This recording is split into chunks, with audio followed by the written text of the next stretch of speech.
welcome to Last Week On. My name is Adam Straughan, and we are back covering Invincible Season 3, Episode 3, You Want a Real Costume, Right? But before I get into that, I have a returning special guest. So he is the host of Slayfest 98 and the co-host of My Bloody Judy. It is my pleasure to welcome back to the podcast my friend Ian Carlos Crawford. How you doing, Ian? Hi, I'm good. How are you, Adam? Yeah, I'm good, thank you. But this episode, Ian, oh my God. Like, I'm feeling the weight of just everything. Like, this is a huge episode. But before we start talking about episode 3, what were your thoughts on episode 2? So I said this to you in text. Like I felt like I didn't have big feelings about the premiere. Like I enjoyed it, but I wasn't Yeah. like, but episodes 2 and 3, Mark has really started to piss me off, like really badly. Mm. And I love Mark. I don't want him to piss me off. Um, and yeah, it's good writing because it's like, oh, character that I normally love, I'm like not siding with, which is like good writing, but Cecil is not wrong, and Mark is Mm. acting more and more like Nolan, and I hate Nolan. Mm-hmm. Um, like I don't know, I can't remember if I said this recording with you, but like I did not even like us seeing Nolan again. Like I want Yeah. him dead. I hope he dies. Like there's no forgiving him for me. There's no redemption arc. I don't Mm. care if he suddenly saves the world. Like, all right, so we're even, and I still hate you, is how I would feel. Yeah. He like murdered people using his son's body. So like there's no like he's working on it for me. And Mm. Mark's starting to like slowly, and I don't want to feel that way about Mark. Yeah. Um, but he's just getting like so angry and so violent like immediately, which Mm-hmm. is not great because his Mm. powers are like getting stronger. Hated the divide. I did kind of like at least when all that was done and it was like super bloody in this like same spot where Nolan had killed all the heroes, Yep.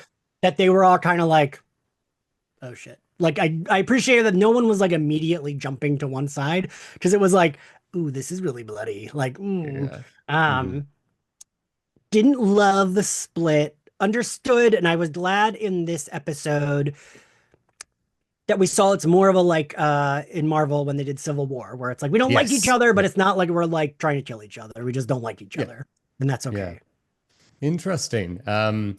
I mean, I understand obviously why you're not feeling the split, but like I mean, as you said, this is great writing. Like when it's changed everything, the whole dynamic of the show. That's what I said. Like when we recorded episode 2, is that it feels like the whole dynamic and the direction of the show is completely changed now, and like it's going to take a lot to like bring them back around and everything. But Yeah. what I really like about this is that in a way they're both kind of right, and like Yes. my head goes with Cecil, and I said this in the recording. My head goes with Cecil, but my heart still goes with Mark because like Cecil implanting that in Mark's mind was a violation of like trust with Mark. Like he didn't tell him about that; he just did it. So like when he unveiled that and like starts zapping his brain, like that was a complete violation. And like so Mark obviously rightfully was pissed off about that, but it's one of these situations where if Cecil sat down with Mark and had a 20-minute conversation with a cup of coffee, this could have resolved a lot. But it's that classic thing like in drama where like these characters aren't talking, they're just jumping to conclusions. And I guess Mark is jumping to conclusions a lot in episode 2 because Cecil isn't giving him a lot, So, like, and that beautiful flashback montage that we saw about Cecil and everything, Cecil has been in Mark's position before Yeah. and has had to move on from that because the job calls for it, and like that kept saying that line all the time. You can be the good guy, the person that saves the world, you can't be both. Yeah. So I understand like Cecil's position, but I also love the fact that the Guardians, there is a split and that some of them do go with Mark because they know Mark as Mark outside of Invincible. Cecil to them is just a badge. He's just authority. We don't really see when Cecil lets the guard down and we see like the human side of Cecil. So it's easier to kind of be endeared towards Mark, which is what they are. But at the same time, the Immortal's been around for hundreds of years. He gets it. You know what I mean? Like Kate is obviously with Immortal, so she's gonna, and she kind of understands Cecil's position as well. Samson does because he's been a hero for a lot longer. So it's great writing that, like, if you when the pendulum swings either way, you can kind of understand why. And like if you side with one, you side with the other, you can understand where each other's coming from. And I think like this episode does it really well as well, where it's not just black and white, enemy, good guy. There's like a lot of shade of grade here. But yeah, it's just great writing, as you said, Ian. So this is gonna be my like rant, but to your point, and You're not wrong. And if I were Mark, I'd be pissed. But Cecil's right. Mark is not right in any, like, there is no aspect in which I think Mark isn't just being a total fucking bitch. Like, Mm, hello, do you remember what your father did? Do you see what you are doing? You are proving him right by your actions, and he's making me mm. mad because I don't want to side with like the military head dude, whatever. Mhm. But like he's very different with Cecil than he is with like Debbie and Eve. So Yeah. they see more of like a nicer side of him, a softer side. Been thinking a lot lately, especially to do with like dynamics and politics and higher ups of like Mhm. doing the thing that maybe isn't like morally great, but like knowing for the greater good, you maybe have to vote for someone who's not great or like something like that. And Yeah. like, I just am like, Cecil is protecting these people because his Mark's dad did a literal genocide and like Mhm. Mark could too, because Mark is like showing that he's not controlling it well. Which in this episode, I do feel like Mark a little bit was like, shit, when he saw what Oliver was doing. Yeah. And I feel like that kind of like made him like chill out Mhm. himself a little bit more, which I'm glad because I still want to love Mark, Mhm. but he's being so like there was a minute in this episode where I was like, wait, is Mark supposed to be like how young is he? But I can't remember if it was this episode or the previous. They do explicitly say his age. They say he's Yeah. 19. Yeah. And I was like, oh, because I was thinking like, is this like puberty for a Viltrumite? Like maybe that's why he's like going all nuts, but it's not because he's Mhm. 19. Yeah. Um, but I do think seeing what Oliver did maybe will help like make Mark see why, because like Mm. Oliver isn't bad. He's just, He's a kid. I mean, Like I think they should throw him in a volcano, but I also know that he is a child. So Yeah. like he Mhm. just doesn't quite know or Mhm. understand. And I don't think he understands his powers either, you know? No, no, it's exactly that. And like one of the big themes of this whole like series so far, and the three episodes that we've had is like, rehabilitation, right? And like Cecil talks about that saying, like, look, like, it's not just about like these guys are criminals, like they should be in jail because Cecil did think that way, right? And Right. obviously he shot them two guys in the head because he felt so strongly about that. But once he took the job as director and then realized, it's not actually black and white like that. Like they've got abilities that we can use if we can rehabilitate them and use them for our cause. Fantastic. We can help to Yeah. save the world a little bit more, which is why he takes on Darkwing and takes on other people like that as well. And I think obviously Mark does not get that and does not understand that, even though Cecil was very correct in what he was saying about like, well, you sided with your dad, you helped him on that planet, and your dad's a mass murderer, and you killed Angstrom. Should we throw you in jail? He is right in him saying that. And is he picking and choosing the worst times to say some of the worst lines to Mark when he's already riled up? Right. Sure, but at the same time, Cecil has a lot that he's correct in what he's doing, right? He is doing his job. It's not personal. He's just got to get it done. So, like, that is obviously hanging on there. But the rehabilitation thing here, definitely when like Mark is acting like this, but when he sees it happening to somebody that he's already so close to, forget his dad. I mean, there's probably rehabilitation going on with Omniman, but Right. Right. put that over here for 1 second. When he sees this happening with Oliver, in Mark's logic, Oliver should be in jail now. But it's different where he's like, oh shit, Yeah. this is probably what Cecil means. And it's like the penny is starting to finally drop. So Hmm. yeah. But again, we had to have episode 2 to make Right. episode 3 matter. So that's why I love it. Like together like this, great Oh set yeah. of episodes. It's such great writing and like, Yeah. the thing I think I said this in the premiere. Like, this is reminding me a little bit more of like classic superhero story. I mean, season Mhm. one was kind of like a classic Spider-Man type Yeah. storytelling where he's like a teenager coming into his powers. Um, the beginning of the season felt like those like big 90s crossovers, right? I That sounds like it's an insult, but I don't mean it as well. No, no, Like I love that. no. And I Yeah. kind of like that we're able to have like the superhero have fights where they half the team isn't murdered, because I think I said last season that was starting to bother me a little bit, because it's like, is anyone good at being a Yeah. superhero in this universe? And I'm okay with like characters dying, but if it's like every single time Right. half the team gets murdered, it's like, we might need new people who are better at this. Hmm. So I'm glad to see Guardians slash Teen Team slash whatever they're gonna call themselves now, like, are getting better. I'm really happy seeing that this season, because that reminds me more superhero stories, because Yeah. otherwise I don't want it to be sad every mission for it to be Yeah. like, oh, well, now we have to mourn this person because two more people got their heads exploded. Right. So I do, and I like, it's just like, it's good to be able to say like they're doing that, but then also bringing like nuanced storytelling with like Hmm. Cecil and Mark and like the team splits and like, Hmm. it's like, yeah, it's really good writing. And the season premiere, I will say, like halfway through episode two, I was a little like, am I not fully feeling this? But then the halfway mark, when it was like the huge fighting Yeah. and the heroes like split, then I was like, nope, I'm in back in fully. And yeah, Yeah, the stakes have been really good actually. Like it feels like even in these first three episodes, the stakes have gone like they've shot up yeah, with by like this everything episode, happening. yeah, Yeah, especially this episode. And like already, like we're already tying strings into this, like, oh my God, like so what's gonna happen with Oliver going forward? And then like when Omni-Man does eventually return, because he's obviously going to with right. Alan, how is he gonna deal with Oliver? You know, so there's like we're already starting to like make these connections. And obviously there's that end of episode stinger as well, which we'll get to, which blew my mind.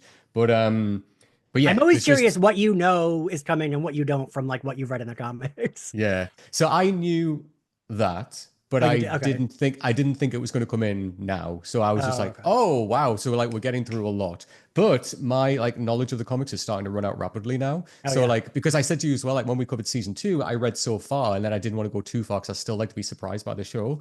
So like I knew that. I know a little bit more, and then that's me. So like I'm Okay. excited to get to that point as well. But let's jump into this episode, Ian, right? So, episode three, you want a real costume, right? So, the episode opens with the saddest opening of possibly any episode of anything I've ever seen in my life. Jesus Christ. I was like, Like, God, I know. And like, I love that this is all music. There's no, like, there's no text, like, no voices. It's all music and we understand what's going on. And I've always said, and I'll keep saying this, I love when we see show don't tell. So like, just this whole story of these two enemies who we've seen before, by the way, but like I didn't know they were in a relationship together. So like I loved all of this of like, it's really highlighting this whole theme of where, it isn't just black and white. Like enemies aren't just enemies like for the sake of being evil, which is very comic booky actually. But this yeah, is breaking that formula and saying, actually, no, like it's not justifying what they've done for breaking into the bank, but right. it's giving them purpose as to why they did that. But Yeah, oh my God, like how sad this is. And like how, you mentioned like, being political in the real world, how much this is linked to, you can place this within like a real social situation yeah, within the real world right now, which is that's what makes it sadder. yeah. Um, but we open God, on a when they were bank. on the street, I was like, Jesus Christ, is it just I going to know. continue to get worse for these people? It's when the final eviction notice came through the door. I was like, oh my God. I was just like, anything I was else? like, go rob that bank, boys. Like, go I'll rob get the it. door for you. Let's Yeah. go. But yeah, speaking of that, so we open on a bank robbery. We've seen these guys before. So like the guy with like I always call them like tongues coming out of this thing in him, and the guy that turns into fire essentially. He's like the Human Torch, whatever.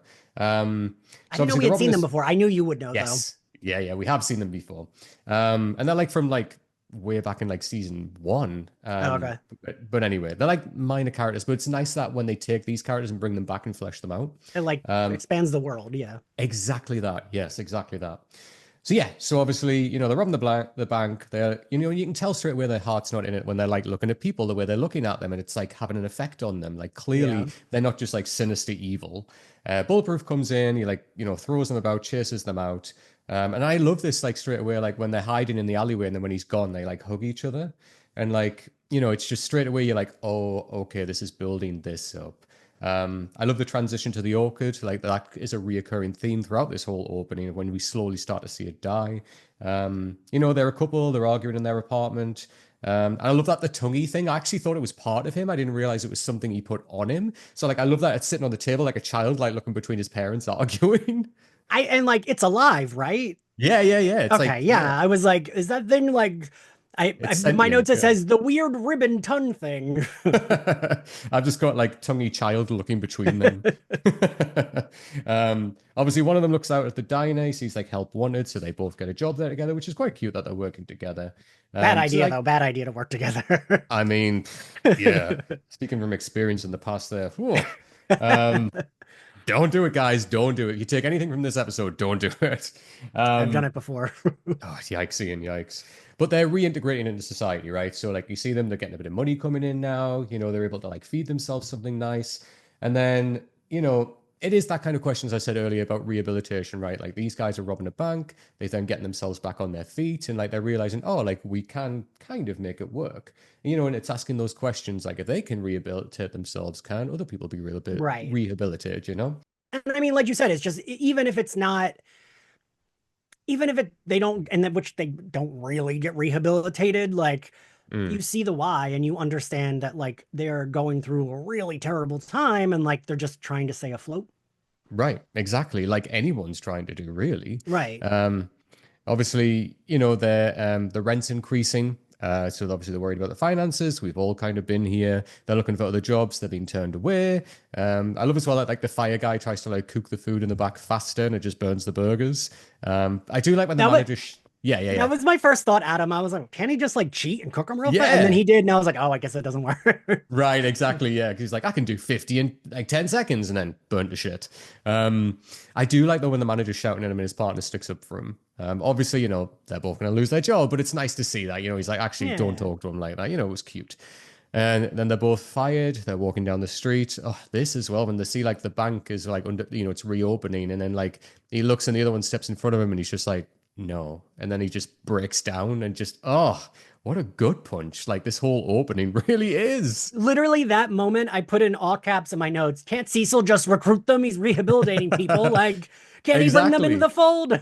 Exactly. And hopefully, he does bring them in at some point. That would be really nice. Gets them a nice salary, gets them a nice house, something like that. Even like when they're sharing like a tin of beans, like from their apartment, that's their lunch. And we see again the orchid is like starting to die a lot more. The eviction notion, no, you notice comes in, they start begging on the street. And then, they're like, you know what? Like, even when they see the bank is open at that point, they're like, fuck it, we have to. Like, we've tried And I everything else. agreed. I was Yep, like, yep. boys, you know what? Got the powers, go and do it. Just don't hurt anyone, take some cash, get out of there, you'll be good. Yeah. And again, like, when they go back in, they notice the way people are looking at them again. And it's like, oh my God, I know we look horrendous, but if you only knew us, you'd understand. It's that type of Yeah. thing. Invincible obviously comes in, starts to fight them. And yeah, I just put in my notes, I love that it's shown this shade of gray, like, evil comic book villains, which we used to see so many times. Like, we're getting the reasons behind they're doing what they're doing. It's not just, we're going to steal money to take over the world. It's like, genuinely, they're in dire straits. Yeah. And I like as well just this subtle title card that comes in. It changes from the gray and blue to like this red and light blue. What did you think, Ian? Okay. So because you asked me this last time, I was like Yes. thinking about it.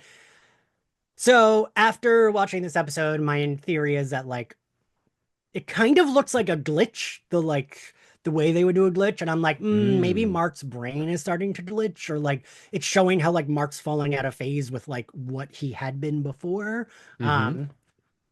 I don't know. That's that. As I'm saying it out loud, I'm like, doesn't sound as smart as I thought it was when I thought of it, No, no, but no. that was what I thought. Yeah, I mean, watch at the end of the season, you're proved right, and you'll be like, I fucking told you. For me, I don't know if it's kind of like referencing different heroes from the show, because like we had the classic Mm, Mark colors, and then like this color looks kind of very much like Oliver when he's covered in the blood, where he's got like the light purple skin with a lot of red on him. So I don't know if yeah, it's maybe yeah, referencing that as well. I don't know, but it'll be cool to see like as we go on how things turn out. But Zach and I did say in episode 2, still love the iconic season 1 though with the blood splatter. I just think that was so good. But this is like, it's interesting. It's something stylistically interesting, and I don't know what they're doing here, so it'll be really cool to see going forward what that is. I was gonna ask if you were being cute and you knew, but you just weren't No, no, no, saying. Or no. Genuinely, no, not sure with this. So I'm excited to see that as well. I'm just like, so yeah, obviously cuts back. They're trying to run from Invincible. He comes after them. Like the one with the tongues like holds Invincible. The fire guy's about to spray like his fire on them, and then who shows up to save Invincible? Oliver flies in to save Mark and sets the theme of the episode is Oliver keeps getting in the way. Mhm. Um, and I, Adam, you know, I just am like, and I feel like this is how like I get annoyed with like friends that are parents who do this kind of parenting where they say, Mm. don't do it. And it's so obvious the child is going to do it. Yep. And they're like, well, I said no, my child's going to listen. And the child immediately does not listen. And then we just repeat and rinse and do that over and over again. And I was like, oh Hmm. my God. So yeah, it is that, like Mark is like scolding Oliver for like following him and using his powers. And like, Oliver did save Mark, but obviously Mark's not happy and like takes him home. And then like Debbie sends him to his room and like, and he's like, oh, and I like when she's like, and what did we say about flying in the house? But yeah, you're right. It's like Oliver is looking for like an explanation. So like again, it's like if you're telling a child, don't do that when this child literally has a golden ticket to do, doesn't even know the extent of their powers yet, they're going to use them. Like they're genuinely going to use them. So like don't do that. Finger wagging ain't going to work with Oliver right now. Especially since, like, even when he gets hurt, he's not, No. there's no lesson he's learning because he's not, nothing bad is happening to him. Right. And while Mark would be fine, Mark probably would have been fine if he was blasted with whatever the fire lava Yeah. shit. Um, he knows he's saving his brother. Hmm. And he knows, well, these heroes can smash me into the ground and I'm fine. So why Yeah. wouldn't I? I would probably feel the same way if I were whatever age this child is supposed to be. I mean, Yeah. right?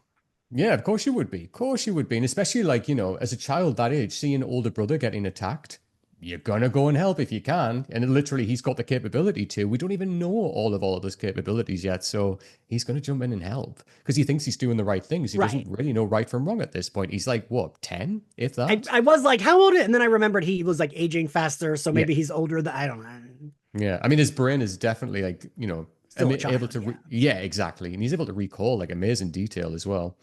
Obviously Debbie's really hesitant, like Mark's saying, like, oh, he needs to learn to use his powers. Like, this isn't helping. Like, we should really, like, train him to understand his powers, which is correct. Like, like, let him know, Yeah. like, the extent of, oh, these are your abilities. This is what you can and can't do. But let me show you how to use them properly, because otherwise you're like a loose cannon.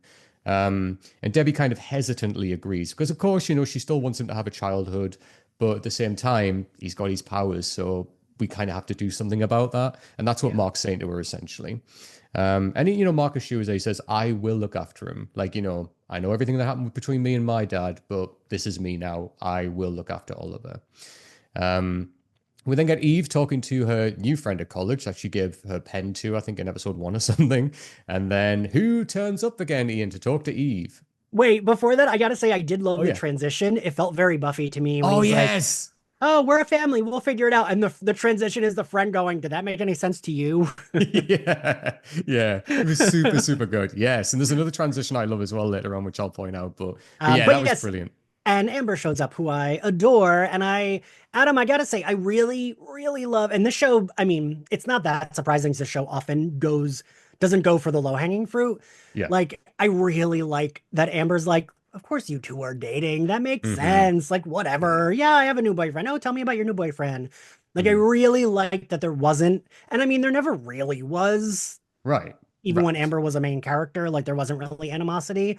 But Hmm. I just liked it very easily could have been written where Amber's like, oh, you, and like walks Yeah. away. But I really liked this. I liked it. Like, look, they're still friends. And, she even finds out that Eve is dating her ex-boyfriend, but even she's like, yeah, that makes sense. Of course you two are dating. Like, Yeah, of course. No, like I really like this about like Amber when she's more supportive than anything else, and yeah, like, and as you said in the lesser show, like if we were watching something, I don't know, written for like in the era of like Dawson's Creek or One Tree Hill, that would have right. been like a whole storyline about like Amber doesn't like Eve and like she's Right. holding it Yeah. against her, or like Eve didn't tell Amber, so like of course she's angry at her, and it's like Yes. fucking hell, there's so much bigger things to be worried about right now. Let's be Right. real.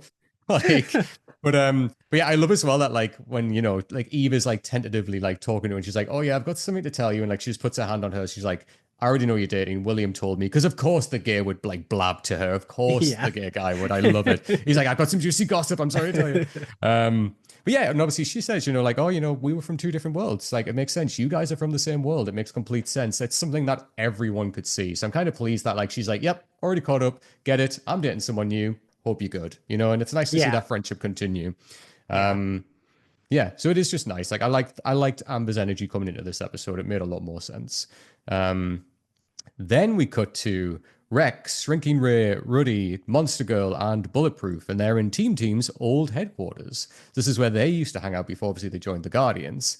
And like, they're all moving in, they've got their boxes and everything that they brought from obviously the Guardians headquarters. It looks like a giant library, really, where they are. I love as well that like Ray's like, oh, it's pretty big, and then Rex like, yeah, that's what she said. Oh wait, no, that's what Yeah, the old Rex would say. I wrote that down too. I really did like that. Yeah. Anything that comes out of Rex's mouth now for me is just comedy gold. Like I absolutely love it. It's just nice when you get an episode that's so drenched in like fucking shit is going down and you have a character like this that can just ease the tension. Yeah. Yeah, and like it's wild that like Rex has gone from like douche to like a favorite. Yeah. Last episode I was not upset that he had his shirt off for the whole fight. I was like, all right, yeah, don't put a shirt on, we're good. Hey, not just shirt, everything in. His dick was out. No, in episode one, his dick was out. Episode two, Oh, he right. Episode was two. Yeah, yeah. like shirtless in the base, and I was like, all right, yeah, let's keep having Rex be like scantily clad. That's okay with me. Listen, if Rex and Mark want to explore You different avenues know, in their lives, let's go down that. that's okay. Let's have a Sense8 thing when they all get together. Why the hell not? Me and David, me and my husband are currently going through Sense8 right now, so like that's playing in my mind as well. Is it your first time going through it? Yes, yeah. So fully enjoying it, but yeah, now that I'm like, why don't they all just get together like they do in Sense8? Why the hell not? You sound like me, Adam. Jesus. Hey, wants needs, okay? Um, but yeah, so then Rex takes Shrinking Ray to his old room, and he's like, "This is a lot more messy than I remember it," which I thought was pretty cool. And I like this conversation between the pair of them as well. We're getting to know a little bit more about Rex and his background, which Yeah. is so needed, so warranted, because they are really pushing him to become more of a bigger character. Like, essentially, like when they're naming the group later on, and like he's joking, like saying he's like, the big show of all of them. He kind of is. Like, he's Right, like, he kind of is, yeah. yeah, he kind of is. So like fair play. But I like this when, like Ray's talking about her powers and like how the history of her powers and like with her parents and like how they weren't really great about it, but then they learned to work with it. And he's like, yeah, well, my parents sold me off to the government. And like my parents, I was basically raised by scientists that were testing on me. Like, we both had fucked up childhoods. And like, I like this. I like when we're getting Yeah. to see more of this background of like Rex and even Shrinking Ray. Like, it's interesting to hear about their backstories. And one Yeah. thing Zach and I talked about in the last episode is that we'd kill for something that was set like an episode or half an episode or whatever, set like in the period of when like, Debbie first met Omniman and like how she handled like dating a superhero, like, and then what was the relationship right between the three of them, like her, Omniman and Caesar, like when they first met each other. Like, so it would be nice to have like a flashback episode like that to learn about that dynamic compared to how it is now. We got that Because a little bit in the previous episode, in we episode did. two, because like we Yeah. saw Omni-Man and Cecil meet. Yes, but like I'm saying, like, with Debbie in that mix as well, like, because in this episode we see that she's learned from that experience and she's like, no, I'm going to tell Paul everything. Yeah. And it would be cool just to see, like, back then, did they manage to make things work? How good did that work? Did it not work Yeah. between the three of them, So, but I love that. And I love the flashback with Cecil because it's cool to see where he came from as well. So yeah, give me more of this stuff any day. So then, yeah, it does cut to when they go back into the main room. They all discuss getting a new name because the name Team does suck. It's sucked since season 1, let's be real. And I love Rex, and I've written them all down here, where Rex is like, Rex and the explosions, Rex and his exes, Rex and a bunch of other people whose names you don't really need to know. It's just, is he wrong? What's funny is, let me see if I can find it real quick. So I've been like, I did a background rewatch, like just like while I'm sitting in my computer, of the old Fantastic Four movies from the early 2000s, mostly to like also screenshot for content. And then I did the end of the really bad Fantastic Four with Michael B. Oh, yeah. Jordan. And he does the same. I wish I could find this screenshot. Where did I put it? He does like the same thing at the end of Fantastic Four. Like he's like Human Torch and the Torch. Like he keeps saying names that are. Wait, here we go. How about two guys, a girl, and the thing no one cares about? Like he keeps going, like. So I don't know. Just, pointless aside, but it reminded me of that. I The mean, movie's don't get not me- good. I'm not recommending it. Right, but- right. No. Like, as much as I love Michael B. Jordan and I'll watch him in anything, and I'm super excited for his new movie coming out, sidebar. But let's be real, Human Torch is not the main guy in the Fantastic Four. Like, if you ask the gays, we're all for Sue Storm. Like, let's be real here. Let's And, let's like, talk even- about the star. Even if you want to be realistic, it's like, all right, reads the brain. So like, Right, exactly. sure, but like, yeah, no. Like, Johnny, you're great and everything, but let's have a conversation. Like Johnny, I want to sleep with you, but like you were not in charge. Exactly. Exactly that. But yeah, love that. But then yeah, so then we get like a little moment when Monster Girl Amanda is looking in some box. Ruddy comes over and he's like, "Oh, that's just something that I'm working on. We don't really see what's in the box, but it's just like a little hint towards something." Okay, I was gonna Then ask if like that was referencing something we knew what it was, but we don't. Okay. no, no, no, no. And I'm guessing it should come up later, is what I'll say. So wait, my Um, theory is that he did not remove the thing from Mark. That's mm, like my working theory is that he didn't remove it from Mark. mhm. And he's like, because when he leaves with them, it's not like he's like, yeah, you guys are wrong. He's just kind of like, oh, I'm gonna go with her because that's the girl I like. Like he's not Right. really like. So I think he maybe, Playing both sides, you think? yeah, Yeah, that's interesting. That's pretty cool. Yeah, so it'll be interesting. I hope we get the revelation of what's in that box because it's like anytime you do anything like that, it's like, what is in the box? Like in the film Castaway, we never found out what was in the box. What was the point? And like watching Lost, what was in the hatch? Like anytime you give the audience anything like that straight away, like I latch onto it. I'm like, okay, so what's in that box? Tell me right now. I need to know. So yeah, so I'm intrigued. I'm intrigued to see what they're going to do with that. I thought you were making a Seven reference, and I was like, but we do know what's in that box. It's Gwyneth Paltrow's head. No, no, no. We clearly see what's in the box. Like we clearly see that. Yeah, but then Eve comes in. She kind of checks on everyone. She's like, "Hey, how is everyone doing?" They're all really pleased to see her again. She was a part of Team originally as well. I always Yeah, forget that she actually was part of that team. right. Like that was when you first met her. She was part of Team, which is such a dumb name. But I put it in my notes thinking, well, that's not the real name of that team. I just don't remember the name of the team. yeah, like they were originally called Team, which is like the dumbest name ever, but Yeah, okay. yeah, Yeah, obviously Rex is like, oh, you can come back, it would be great to have you back. Obviously, she refuses. She's like, look, I'm kind of doing my own thing. Like, I'm moving back in with my parents. I want to repair that relationship. I love that Rex is like, and you want to be closer to Mark? Like, and then like, I love this little back and forth when she's like, I thought you weren't such a jerk anymore. And he's like, baby steps, Eve, baby yeah, steps. yeah. Honestly, I just love Rex now. I love him so much. Same. We see a quick flash to the prison. So the two criminals from the start, well, I say criminals, the two guys from the start, obviously robbed the bank. They're being escorted into prison. We see Paul is in there, just sitting in his cell. Like obviously Ian's boyfriend, Simu Liu, who voices him, he's sitting there in that cell. And then we go to, do you remember this character, Ian? Titan. So we go to his office. He's like the criminal underlord now. Do you remember him from? So I did kind of remember it. Okay.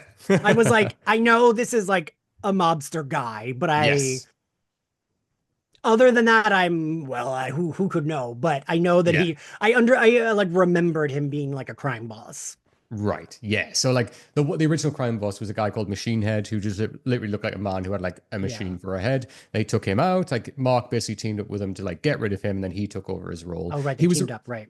That's right. He was originally voiced by Mahershala Ali, but I'm guessing Mahershala's off doing maybe Blade. Who knows? So they've got like a different voice actor for him now, but he's still great. But yeah, he's got that ability when he can make his like skin basically like rock, Mm. which is why he's called Titan. But yeah, so we get this kind of little storyline here, basically talking about like there's a guy saying, "Look, can you break Paul out of prison?" Titan's really not interested. He's like, no, like I'm not really feeling that at all. Like I've just managed to clean up the city. Like I'm not gonna therefore go into prison and break somebody out. Isotope tells him, like, hey, like let me talk about this with you outside, and like says, look, Machine Head did help out the Order too, and you should probably reconsider because if you don't, they'll probably look to replace you immediately, and they probably will. Obviously, Titan's quite resistant, but he's like, you know what? Okay, like this time, yes, but after this, no, I'm kind of Yeah. out. So obviously he agrees to try and break Multipole out of prison, which is kind of the thing that we see later on what's going on with like the prison riot. So yes, next we get Mark is flying with Oliver and he's teaching him how to fly. Obviously Oliver is like gung ho and like, look, when are you going to teach me how to fight? Like I want to learn how to fight. Like I need to do this. And he's even showing him like moves that he's learned from watching martial art movies like in the sky. And like Mark's like, look, absolutely not. Like I need to teach you how to fly first. Like flying first, fighting second. And in fact, we need to get you suited and booted. So then he takes him to see who, Ian? Costume designer guy. I don't remember his name, but I put costume designer guy. That's correct. It's Art, voiced by the one and only Mr. Mark Hamill. Oh, huh. Yeah, yeah. Luke Once you Skywalker said that, I himself. was like, yeah, that is him, isn't it? Yeah, yeah. You can even as soon as you know that, you can hear it in his voice, like when he Yeah. talks. Yeah. But yes. So obviously, he's getting his new suit. He comes out, and then he calls himself what, Ian?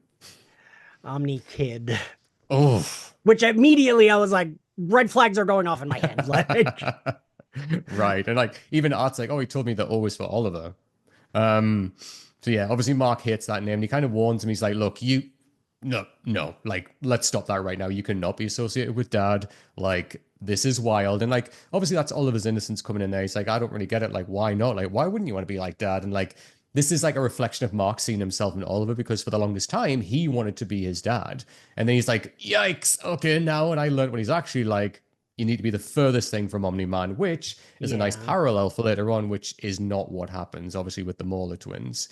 Um, but then, yes, we then cut to obviously Art. So it's like, oh, well, I heard that you weren't working with Cecil anymore. Is that the situation? He's like, yeah, like I kind of pulled back. I'm doing my own thing. He's like, well, fresh start means a fresh new suit. And then Mark finally gets his brand new suit, that like black and blue suit. What did you think of it, Ian? I like it. I don't dislike it. I think I like the other one better just as it had more color. Mm-hmm. Um, but I don't dislike this one. I just prefer the other one. And I did kind of, I think Mark says it like feels more serious, and it kind of does, which I don't really Yeah. know why. It's Mm-hmm. like taking out the yellow makes it feel more serious. I don't know. Right, yeah, it's kind of like that muted, like, oh, like if we get like these colors which are more muted and less like in your face and loud, it's Yeah. like the Zack Snyder movies, right? Like if we tone all of this color down, it's suddenly very serious. Like it's that type of angle, I Yeah. guess. But I do like it. Like it looks pretty cool on him. So yeah, I am a fan of it actually, and it's quite iconic in the comics as well, going forward for Mark to get this new suit. So it is cool to see him in it. Obviously, over the radio, they hear about this big prison riot that's going on, a possible breakout in the prison. And then Mark and Oliver, are like, he's like, right, okay, we need to discuss this basically. And then before Mark can say anything, Oliver's like, let's go, and flies off. Now, I like this as well when Mark's like, he has no idea where he's going. And Yeah. like, Art's like, reminds me of another kid I knew. Because obviously, Art has watched Mark grow up Yeah. alongside his dad. So, he's getting a flashback of that. All right. And then they get to the prison, Ian. And what happens when they get there? They fight. I there was a second when I was like, is that one of the gay guys from a couple? But it's not. It's a different fire Yeah, dude, yeah. right? Yes, yeah, Okay, yeah. different. They immediately have to fight these two villains hmm that are like attacking there to break out multi-pole. hmm Yeah. So obviously, I like as well. Like one of them's called Furnace, and like Mark even says, like, oh, like inside of that suit, he's like basically like molten lava, but like we're not really sure. Which then pays off later on when like he smacks him out of the suit and he falls on top of the other enemy. He's just like burning because he is literally made of like lava. But obviously, Mark orders Oliver to watch. He's like, watch, don't join in, just watch me and just learn, just stay the hell back. And then Oliver, of course, he doesn't fucking do that. Like as soon as Mark looks like he's getting like zapped even the slightest bit, Oliver's straight in there to try and help him and like throwing enemies around. Like even Oliver gets zapped to bits, right? Well, and like the thing is, Mark, baby boy, we knew that that child was not gonna be like, ah, cool, I'll stay here. Yeah, I'm not gonna like, Yeah. like I. But the thing is, I don't know what the solution is here. Yeah. Corny, but I once like half wrote a superhero book where like there's like an agency that like deals with the superheroes and like they would give the younger ones power dampening things that Mm, before until they learn to control their powers. And right. like whatever, that's like a stupid plot device, but I was like, they should do that in this because I really can't think of a solution here because it feels like this child would just punch your head off if you are someone that is not Mark or Debbie and try to reprimand him.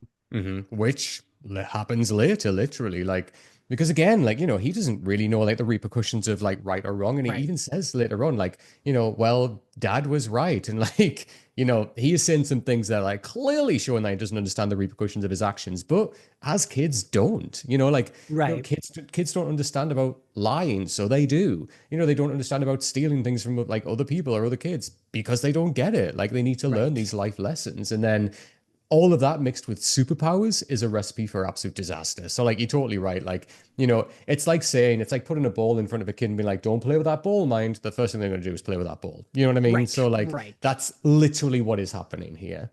So, obviously, Marcus scolding him. He's like, grabs him, checks he's all right. He's like, don't ever do that again. And he's like, just listen or go home. Got it. Obviously, Oliver apologizes, but we know like that's fallen on deaf ears. Like he is going to help Mark whenever he's in trouble. We then cut to Debbie and Paul on their date. I am so happy for Debbie. Like I love this. Like she's getting to like have a happy moment, and like she's teaching him about like tasting wine, which is really cute. And like, he's like, she even mentions like, oh, like Nolan taught me that. And like, Paul's been really understanding and really patient with her, what I really like. He's like, look, like, this is great. Like, I just love being here with you. Like, I'm loving this. I'm surprised that we even got a second date because it felt like you weren't feeling it, but I just love being here with you. This is great. But, if you're not feeling it, if you need to go, that's completely fine. And she reassures him. She's like, look, I appreciate being here and I appreciate your honesty. And then she confesses everything. What did you think about this, Ian? It's funny because as Debbie usually never gets a break, I'm like, what's this guy gonna do? Like, what's he Right. gonna fuck up? What's he gonna like? What like nonsense drama is he gonna bring into their life? But like, I understood why Mark would not love that his mom Yeah. told this guy, but I also Eve wasn't incorrect either. Like, well, your mom Hmm. deserves something. Like, she only is raising her two kids, and that's like her whole life at this point. Hmm. And like, they're both always in like life, like they're risking their lives for like killing people and punching heads off. And I don't know, like a nice, like normal husband kind of makes sense for her, like a non superhero, like, Yeah. Yeah. right? And like, Although yeah. my biggest worry is that Oliver is going to accidentally kill this guy. That's my big worry. Yeah, yeah, that's a really good point, actually. God, I didn't even think of that. Jesus, yeah. Like, if like one thing happens where like, he upsets Oliver for whatever reason, he's basically dead. Because like Oliver Yeah. just doesn't understand the meaning of life or death really yet. And although they have that conversation later on about it, But like, do we believe that he really gets that? Probably not. no. But yeah, but I understand. Like, if I was in Mark's position right now, I'd rightfully be pissed. I'd be like, Yeah. whoa, you told him without telling me first? Like, what? Like, he knows everything about us, something that we've been working to keep from people for like years at this point. But at the same time, like, Eve does have a point. Like, Debbie does deserve somebody. She's lived like a life of lies with Nolan for so long. She deserves to have somebody that she can put her trust in. And like, she deserves to be the person that can choose that person in her life, that she can put that trust in. So yeah, so I like this. I love to see Debbie happy because she has been through some fucking shit, like the worst. So it's nice to see her with like this nice guy who Yeah. enjoys her company, and just likes her. And I'm really pleased as well, like when we see like the floating kind of drone camera that's watching the family. I was like, please don't tell me this is Paul. Like, please don't tell me this is him keeping Adam, tabs. do you know what? I like until we got to that end, I thought we were just supposed to assume it was Cecil. Like I just was like, Mm, oh, because Cecil said he like in last episode, he's like, keep an eye on them, but like don't engage. So I was like, right. oh, that's what that is. I mean, I Mm, then learned I was wrong, but literally I didn't think twice. right. I was like, oh, Cecil's watching her on a date, thinking like, oh, maybe he's a little jealous or something, but I did Yeah. not realize I was supposed to think something else. Right. And I'm pleased it wasn't Cecil as well, because like Cecil's a lot less obvious than that. Like, I mean, those cameras, like That's true. who is not missing that camera? And like That's true. he's had cameras in the house before that have been a lot less obvious. So like I'm pleased it wasn't him, because I would have been like, come on, you're slipping up here, buddy. But yeah, obviously we'll get to that point when we get to it. But yeah, it's just nice to see Debbie like on a nice date. She obviously kisses him on the cheek. It's just nice to see that she's happily enjoying time without worrying about Yes. the person that she's into killing somebody or causing genocide. I did a You nice know, reprieve from the usual. like just a little jump over the pond from the other side. You But know.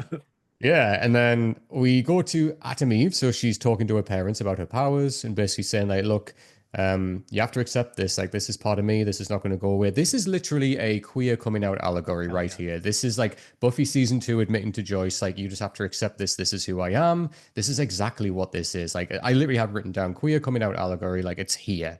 Like, everything when she's like, look, and even this, like when she's like, I agree to like not do it in the house around you to make out of respect of you, but she does say at the end of the day, look, you're gonna have to accept who I am. And I actually wrote down, she's like, I'm tired of feeling like a freak and a failure every time I come home and I don't deserve it. Absolutely right. And it is, Ian, right? It's just a queer allegory. Yeah. Oh yeah. You're a lot softer than I am and less severe. So I'm curious, what do you think about her being willing to like forgive her parents and like be there? I don't mind telling this, but I've been in a position in my life before where I left home because my parents wouldn't accept me. Um, I would say fuck off to these two. Like, Right? what That's what what I it yeah. what is she getting from that relationship? Like, she is she is blaming herself for them not accepting her Yeah.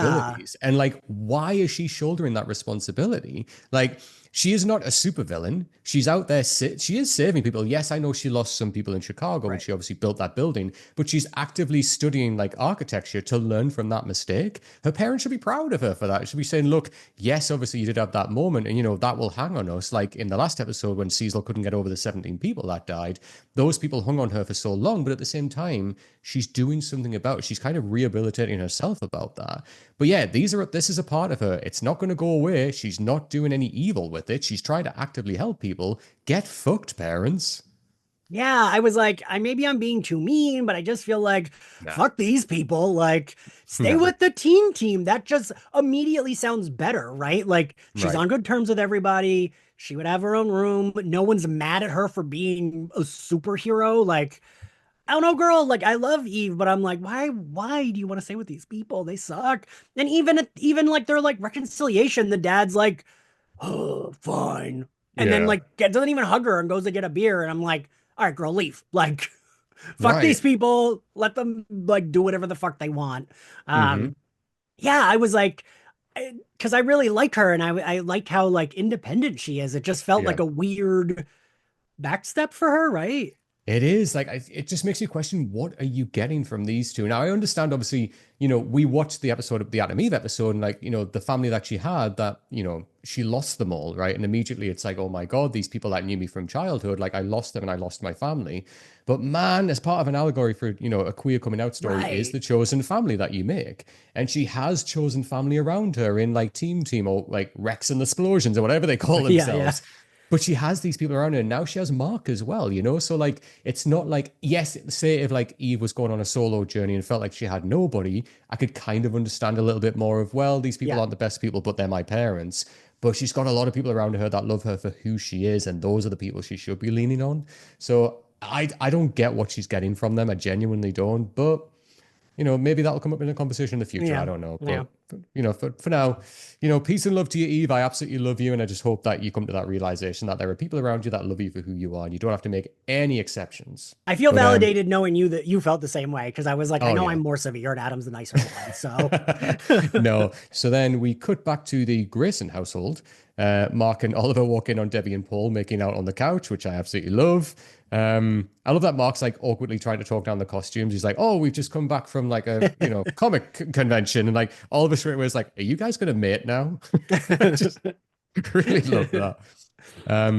Obviously, Debbie reveals she's like, "Look, I told Paul about you guys. You don't have to worry about it." You know, even Paul like reassures them. He's like, "Look, you know, like I am not going to say anything." I love this that line as well. He says like, "I sold this house to like one of the biggest rock stars in the world." He's like, "Who?" And he's like, "Exactly." You yeah. know, just like you know, it's cool. It's like nice, like tongue in cheek writing, but it works for this scene. It's really cute. But yeah, obviously they've had the reassurance. Obviously, Mark still feels uneasy about the whole thing, and he's right to quickly get annoyed about it. But you know, Paul seems like a nice guy. He is reassuring him. And obviously, later on, when him and Debbie have that conversation when they're doing the dishes, that's like, you know, Mark finally gets it. But then I love as well, like, this is a recurring joke when because nobody recognizes Mark in his new suit on the news, they're like, oh, it's Invincible. And It's a he's like, what? boy. Right, literally, yeah. It's like, what? And then this is the scene that you said, Ian, which I really like when even Mark talk on the rooftop and like, you know, Mark saying like, oh, like how happy he is that Eve sorted things out with his parent, like with her parents still. For me, as we've said, there's a lot up in the air about that, but you know, um, Eve mentions Amber. Obviously, Mark, you know, says like, "Oh, how's she doing?" Like checks in because that's his ex. So, you know, he really did care about. So it's nice to Yeah. see that he's checking in, seeing how she's doing. And then he fills Eve in on the whole Oliver situation and like their fight and all about Paul. And then yeah, what does Eve say to him? She says that the mom deserves someone to talk to about all of this because he has Eve and he has his other superhero friends. But the mom we've learned basically doesn't have much of a life, right? Like she's been shunned by a lot of people because of Nolan. So like she deserves like a little bit of a win. Right, She does, exactly. right? She really does. Absolutely does. Like, if anyone deserves it, really, it's Debbie, who's been through Yeah. hell. Literally, like, what was it, protecting Oliver in the last season? Like, had her arm and, like, wrist snapped by Angstrom and, like, everything. So she deserves a break. Yeah. Oh, She just, absolutely. she deserves happiness. Yeah, we love Debbie on this show, and we will stand her forever. So that woman can do no wrong. I Yeah, was even but it's like, all right, good for you, Debbie. I hope you get it in. Like, I hope you Yeah, have some literally. nice normal sex that's like very gratifying for everybody, and like no one has a broken arm. And no alien babies, just let's just go, let's do it. Like, Um, and obviously during this conversation, it's the first time we see like the floating kind of drone camera that's like watching as like Eve and Mark kiss. It's like keeping an eye on them. We're like, who could that be? Obviously, we find out later on, which we'll get to. We then go to the missile silo. So this was the military base where when Rex and Ray were basically nearly murdered, this is where they were. They were like defending that. And obviously Kate as well, that was there too in last season. I love as well like the guards are like standing on guard and like they were like the female guard's like shocked by the male guard. And he's like, look, like, don't worry, like lightning never strikes in the same place twice. So really nothing's gonna happen here again. Boom, the wall breaks open. And who comes in, Ian? the Mahler twins. I Yes.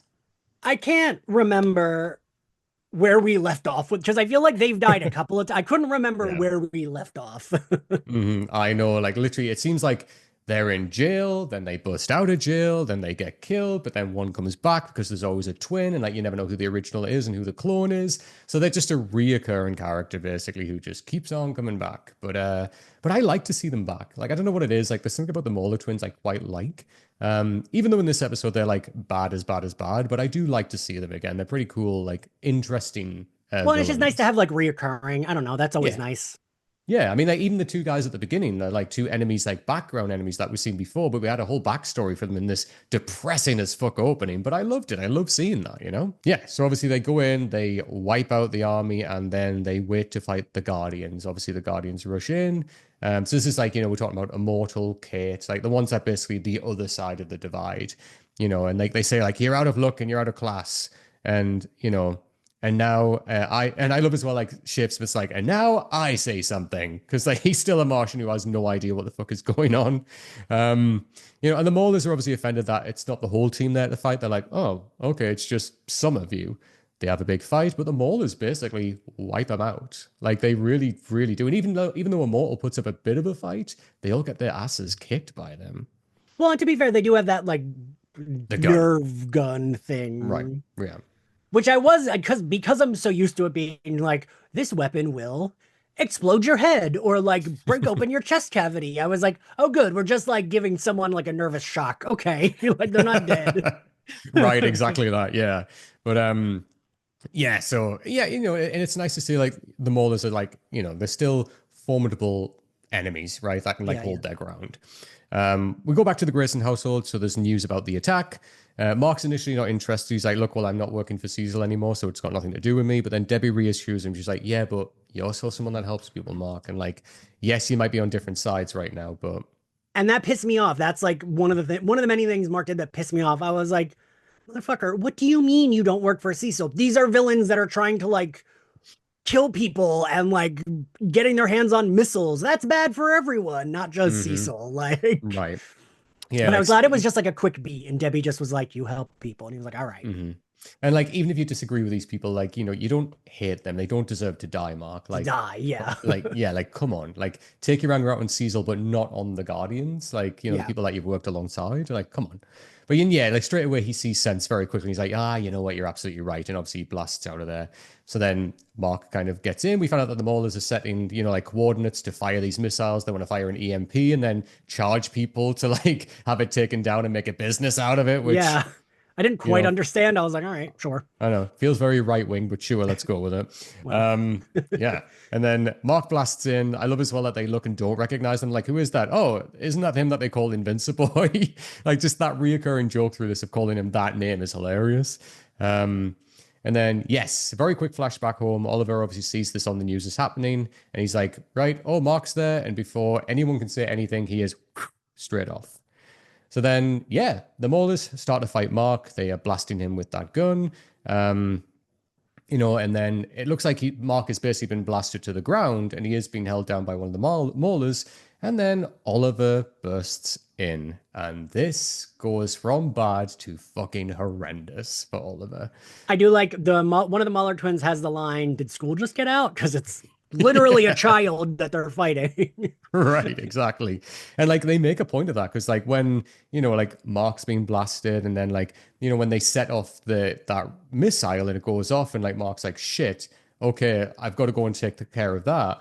And like when he goes off to follow it, like the missile launch, obviously they grab like Oliver and they're just like smacking him about at first, like smacking him on the ground, like, oh, this little child, he's nothing. And like Mark's like, look, go home, just go home, leave this whole situation. I've got to go and get that missile. And like Obviously, we know he's not going to do it. I was just like, Mark, why even bother saying that? Because he's not gonna listen. Like, Right. Or even just say, come with me and stop the missile together. Like, we've got to do it. You know, that would maybe be the route, but not like, go home, Oliver, and then I'm going to leave. So I hope you listen to me. yeah, Like, that ain't going to happen. no. Oof. And then Oliver stays to fight the Mauler twins. Ian, this fight, man. Tell me about it. Tell me about your thoughts. I I this is when I was like, throw this child in a volcano. There is no taming this child. He is dangerous. He is going to kill so many people. I'm worried Hmm. about this child being in the subway like his father. I Yeah, it's wild. Like, but I love the imagery of this of like, when I mean, he doesn't hold back. He knows what he's doing. For all that he says the first Mauler that he killed was an accident because he basically like sure. flies through him and is covered in his blood. But the second one, no, he had hate in his eyes and he knew exactly what he was doing. So like, when he punches that first Mauler and like literally like dislocates his jaw and like half of his face, and he's like, holy shit. And then that's the thing. Like when Mark comes back, and like obviously you see the other Guardians, and they're just like wide-eyed staring, like, what the hell have we just seen this kid do? And like he's standing there covered in the blood. Oh yes, and obviously Cecil comes in, and Cecil like straight away, Cecil had to turn up and be there. And I like that he is saying to Oliver, like, look, I understand what's happening. I'm here to. I know that you were trying to help. I know what's going on here. Like he's trying to reassure him. Obviously, Mark rushes in and grabs Cecil, and he's like, "What did I tell you? Like, stay away from me and my family." And like, he says, "Look, this wasn't us. This was Oliver." And like Mark straight away is like, "Holy fuck!" Like when he actually sees like the damage of what's happened to the Mauler twins who have been mauled, and like he's just like, "Oh my god!" And then obviously grabs Oliver and just blasts out of there. Oh man. But I did love that imagery of like the way like, Oliver standing there covered like in the blood and like the way he just Yeah. looks over at the malls. It's really like it was cool, like enemy arc starting like view of like Oliver. But it It was it reminded was me well done. of a movie I haven't actually seen. It reminded me of Brightburn because it's like a Right. child that like that's what I thought of. But Mark pissed me off so much. It's like Cecil's literally helping calm your brother down from murdering other people. Hmm. And like this is when I was like, I'm gonna start hating Mark if he doesn't fucking change his tone and the way he uses those fists. Like, Mm. because he like grips him up like pretty hard and like throws him against the wall. Oh yeah. Um, and I was glad that he quickly was like, that was you. You were defending this. You were, I don't know. It was just Mm. like making me so mad. Yeah, I know. And as I say, like, Cecil had to be there. Like Cecil had to come in because like, hello, this is like still the Guardians HQ, right? Like he's still working with these heroes. So like Yeah. if something's happening, something's going down, Cecil's gonna be there. And he didn't go there to like intentionally like try and take Oliver away or anything like that. He's checking on his Guardians and seeing what the fuck's happened to them And all, the he was very twins. good with Oliver. He was like He was very good amazing. about it. Yeah. Yeah, yeah. Like again, he didn't like lock him down. He didn't take him away. He didn't like, obviously blast anything in his skull. Yeah. But he was just kind of like getting through to him in a way and just talking like to him. But Mark just sees red immediately when it comes to Cecil at the moment, which there's a lot of issues surrounding that there.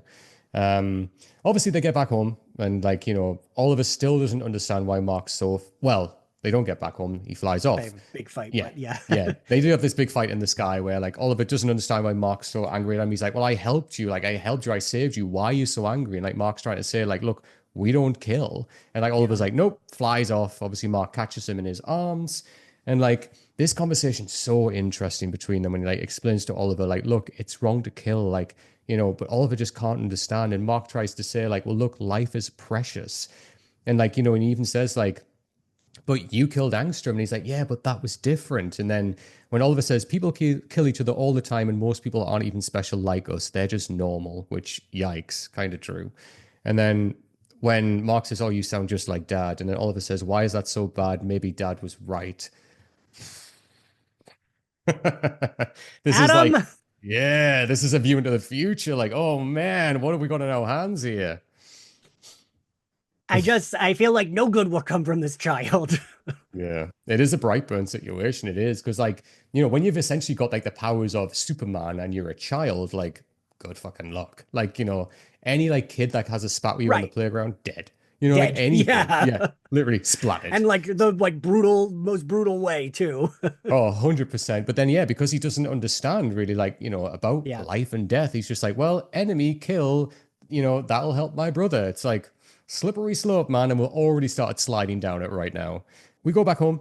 Obviously, Eve is waiting for him. And like, I love this where, Eve, she gets it. Like, she's like, look, I get like, this was our first date. And Mark apologizes, like, I'm so sorry, like, I'm late, like, this is our first date. But like, Eve's like, look, I get it. Like we're in the same world here, Mark. Like I completely understand. Like this is why they work.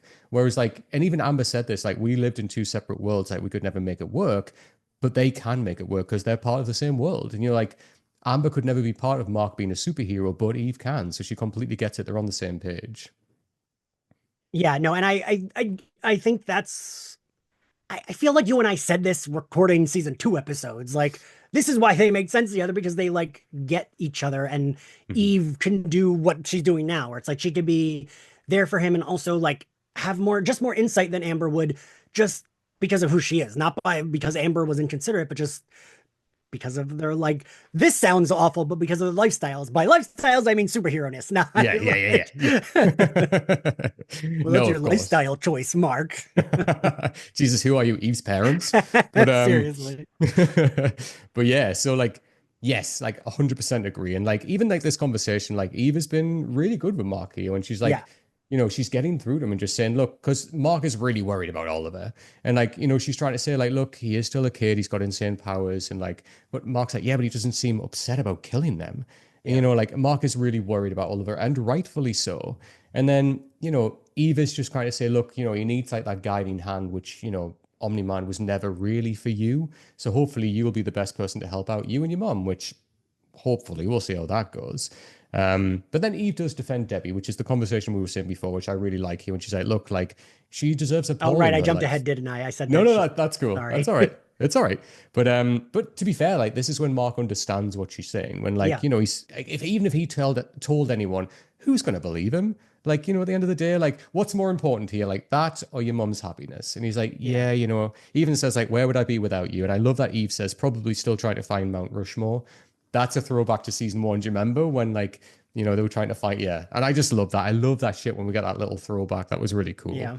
Um, and then we get the dishes scene, which was nice, like between Debbie and Mark, when like, she's washing, he's like, oh, I'll help you dry. And like, Mark apologizes like to Debbie, which rightfully so. And I like this. Like, he just says, like, look, I'm Yes. sorry about Paul. Like, I understand that you need someone to talk to as well. Like, outside of the superhero world, you just need like a nice, normal guy who treats you well, basically. And he's like, I get that. I understand why you, told him everything. And then she apologizes as well. I mean, I said this earlier about Amber and Eve, but this was like such a mature conversation. And I really liked that it was like, these are just two people, they're family members, they love each other, they're hearing each other, they're Yeah. understanding where the other one is coming from. I was like, God, if I could have had these talks with my dad after my mom died, that would have been a lot nicer. Like everyone's Right. being like, more forgiving, and he's just like, I am sorry, I was a little stubborn. And she's like, I understand why you are upset too, though. I should have talked to you about it. Mm. And I really like that. I like that it was these two characters that we love kind of being like, I see where I fucked up a little bit. I'm sorry. And that's nice, right? Yeah, it's what we want. It's what we want from our characters. Yeah. And this is the parallel between what Mark doesn't have with Cecil of what he has with Yeah. Debbie. Where like if they could come together and have a conversation like this, they would probably really quickly see that they actually do see eye to eye. They're just coming at it from two different directions, you know? I would say I almost feel like it should be Debbie, Mark, and Cecil that need like a sit Yes. down together because I think Hmm. Debbie gets Cecil a little bit. She doesn't like him per se, Right. although I still kind of am like maybe they'll end up together after the baby punches Peter's head off because of whatever reason. But like I feel like she does understand Cecil and he understands her and he respects her. So Hmm. I feel like she would be a good mediator for the Right. two. Yeah. Yeah, she would be. Because Debbie is always the voice of reason and she's always the humanity in the show. Yeah. So, like, whenever, like, tensions are really high, like, between Mark and Cecil right now, which they are, Debbie would be the one that would come in and be like, okay, let's cool down. Let's just get to the point of what's important in this Yeah. conversation. Debbie is really good at that, which we literally see in this next moment. So Yeah. obviously they go up, they're saying like, oh, look, we're both in uncharted territory here with Oliver. Like, what the hell are we going to do? And they go up to his room. So they start to talk to him. Debbie is fantastic here. Like, Debbie is genuinely brilliant here with him. And like, this is parenting. This is exactly the type of parenting that Debbie is brilliant at, getting through to the Yeah. humanity of the person. This is what she's great at. And straight away she's asking him about like, how are you feeling about like, why don't you think that life isn't precious? And like, Yeah. and he's saying like, well, this, that, and the other, it's bad guys. And like, not all life is precious. And I don't understand that. And like, Debbie's like, look, well, what about me? Like, do you think like my life is precious? Like, would you be sad if I went? And he's like, well, of course, I'd be so sad. Like, if you died. And he's like, right, well, the way you feel about me like that is how other people feel about their friends and family out there. So like, that's why we can't kill, because they love people like you love me. And then Yeah. he fights back and he's like, yeah, but the Maulers don't have people like that. But like, Debbie's just like, come on, Oliver. And he's like, okay, I'm sorry. And like even at that point, his first apology, I wrote down really question mark, and then he's like, "Okay, yes, I am sorry," but we'll see how far that sorry is I extended, said, I don't right? buy it. Adam, I don't buy it for one goddamn second. No, I think, and that's the thing though. Like that's part of the drama. That's part of the meat of the like the show, is that we're waiting for that, Yeah. to like Yeah. really kind of expand more. So it'll be cool. It'll be interesting to see, and we'll see how Omniman reacts to that as well, which will be interesting. But obviously, Mark spots that camera drone outside. He goes out and grabs it and he smashes it. And like Debbie's like, what was that? And none of them know where it came from or who the hell it was. And then we get the fake out, obviously the credits there. But then, Ian, what happens here after the credits? I just want you to know all I wrote in my notes for this was, ugh, Anstrom again. Yeah, I know, I know. Like even I was gooped at this. So like, the camera's pulling back. We see like all the screens of like, the Graysons have been watched like all the time. Like everything that they're doing, they've been watched. And then we hear Angstrom's voice watching them. And he's like, oh, what a nice little happy family dynamic we've got here. And then end. Oh man, this guy again. Throw him and Oliver in a volcano. Jesus. Let them fight it out in that volcano. Yeah. But yeah, so yes, Ian, that was episode 3. What were kind of your overall thoughts of like this episode in general? I really liked it. Again, it's not that I didn't like the premiere, but I feel like 2 and 3 have given us a lot more, just like going on Mhm, character wise, which I like. I like the I like the like rift we're causing here. I mhm, don't love the way Mark's acting, but again, I do think by the end he's a little bit come around to like, mhm, oh shit, maybe, like I feel like he's a little bit coming around, which I'm glad. mhm, Um, and yeah, I like this episode. What do you think? mhm. I loved this episode. For me, like episode 2 and 3 go hand in hand. Because I think like a Yeah, lot of what's yeah. started in episode 2 is further explored in this episode. Like, Hmm. the divide, and like not even just between Mark and Cecil, but like the divide between all of the Guardians. Like we're getting all of these divides that are happening. And the reason why I love the ending of episode 2 is because it's an episode of division, right? But at the Yeah, end, we get Mark and Eve coming together for the first time. And I thought that was really nice. Like thematically, that was really nice the way they did that. And that pulls over into this episode as well, where like for all that the divide that we have happening here, there's a divide basically starting to happen between Mark and yeah, Oliver in a way. Although the Debbie and Mark is still very strong, Mark and Eve obviously have like a connection there as well, which is starting to come together. So it's interesting, like where these divides are starting to happen within the family dynamic, within the work dynamic, like all of this. It's really really interesting. But I just love it, Ian. Like this for me, this is like the threat of like the Viltrumite army coming and everything is happening over here. And this right now is just as, a horrendous situation with like Oliver that they literally have no idea how to handle because they're not trained for this, right? Like who the hell knows how to handle this child, this demon child? Like who the hell knows? But I love it. I love this. This is like really ramping up the tension. As I said, episode 2 really felt like it started to make like yeah. this is the path we're going down, and episode 3 is just building out on that path, which I absolutely love. And I love this. I love that, we're still all of the relationships are kind of changed in a different way where like we don't know like will things be cool between Mark and Cecil, don't know. Like Omniman and Right. Alan, like this is happening over here, as I said, we still know the Viltrumites are going to come at any point, and literally that guy, like, you know, the leader said to Mark, if you don't get the planet ready, we'll kill you and take it anyway. So like there's still all of these overarching themes as well about like rehabilitation. Like everywhere is gray, there's nothing black and white here, which I absolutely love. And you know, you and I said, Ian, as well, those are the best type of conversations that we love in media, when you sit Yeah. in the gray and you might swing either way depending on the situation. That's what's happening here. So no, I really, really love this. For me, this is super strong. The writing's incredible, and it's got me excited for more. I'm excited for the next episode. So it's doing Yeah. everything that I Yeah. love. Yeah. No, agreed. Yeah. All right, Ian, what would you give this episode out of 10? Um, I think 8.5. Nice. Yeah, so you got up there from the original one. That's cool. I'm sitting at 9 out of 10 again. I really love this. Like for me, this is like the juicy, meaty stuff that I really love in Invincible. It's just doing it well, so well. So Yeah. yeah, it's got me, as I say, so pumped and excited for the rest of the season. So it's doing more than what even episode 3, probably like season 2 and season 1 did. So yeah, I am super pumped. But all right, I just want to say a big thank you, Ian, for jumping on again and covering Invincible season 3, episode 3. We're getting through them, and this season is just getting better and better and better. But yeah, thank you so much for jumping on again. I'll have to get you back on to cover some more. But please We love do that. absolutely, please do let everybody know where they can find you.